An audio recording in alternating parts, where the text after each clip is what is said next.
My name is Rory, I'm the policy officer for Generations Working Together. I'm also in charge of leading this roadshow with Bella here.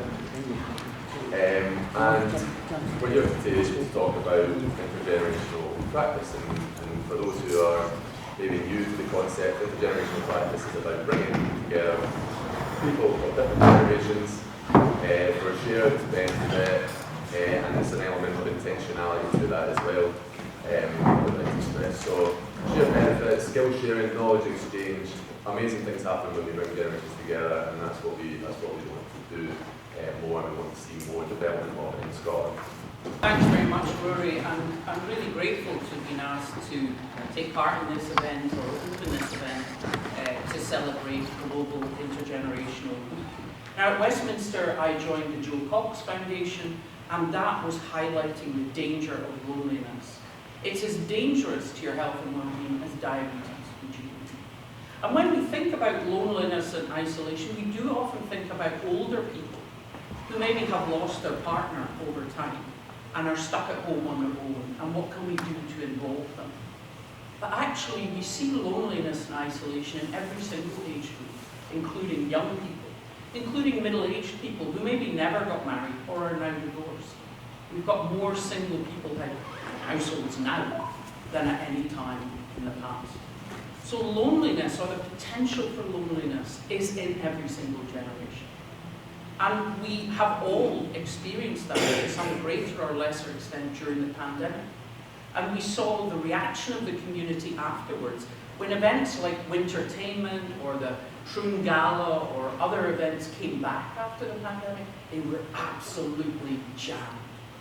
Because things people had taken for granted for years, they suddenly missed when they were lost. And what we have in addition is within generations, we have families, we have young people, particularly boys, who may have no male role model in their family. They live a long way from their grandparents or their uncles, and maybe their mother's on her own. And so they have no positive male role model to teach them things, or even to challenge them, to react with them, to support them. And I think this intergenerational working, and obviously we're going to hear about the amazing boat project, there's a subtle hint, and the two of them that are parked outside. I'm not going to steal Vince's thunder, but he won't boast, so I'm going to boast on his behalf at how wonderful the coastal rowing has been. Not just for the young people who've got involved in building it, but everyone who's had a wee shot like me. Unfortunately, I've never had the time so far to take it up, but I am retiring this year, so maybe if I get off these, I'll get in a boat. But that kind of incredible creativity, we've seen it inspire communities up and down the Ayrshire coast, but we've also seen it connect to people across the water, so that it brings communities together. The reason that I am here today is because I spoke in a debate in the Scottish Parliament last year, an intergenerational week last year, and I became very, very interested in how do we actually move something that we all know and understand is good, how do we move that from being a nice thing that happens to a really important thing that is within the practice of all of us, and that includes parliamentarians. How do I make sure that we talk in the Parliament about this in a way that crosses all the different sectors? It's about housing, it's about education, it's about health, it's about all the elements of people's everyday life, and the benefits are there to see. So it's important for us to hear the messages from yourself so that we can go back and embed that in the work that we do in Parliament, so that it comes through in all the parts of the services that are out there for people.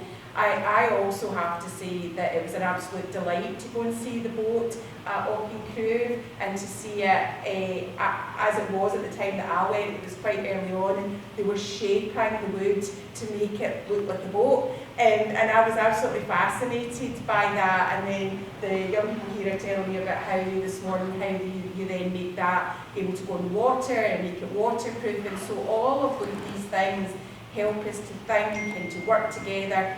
And one of the elements that I took back to the Parliament from that session was around the workplace environment for young people in schools. How do we get that kind of hands-on experience for young people in the classrooms? And a very, very simple message that I took away was that how would you get a boat into school these days?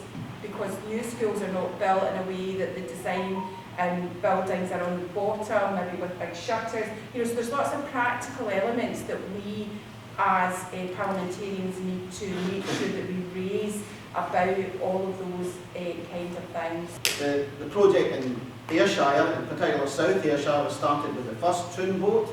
So that was built in 2012, and after that we then built one in a school. So we heard earlier on about the design of schools, and I've had conversations about the design of schools. Modern schools are not allowing for this to happen because the designs are the standard door like that, which they can't build anything bigger than a table in it.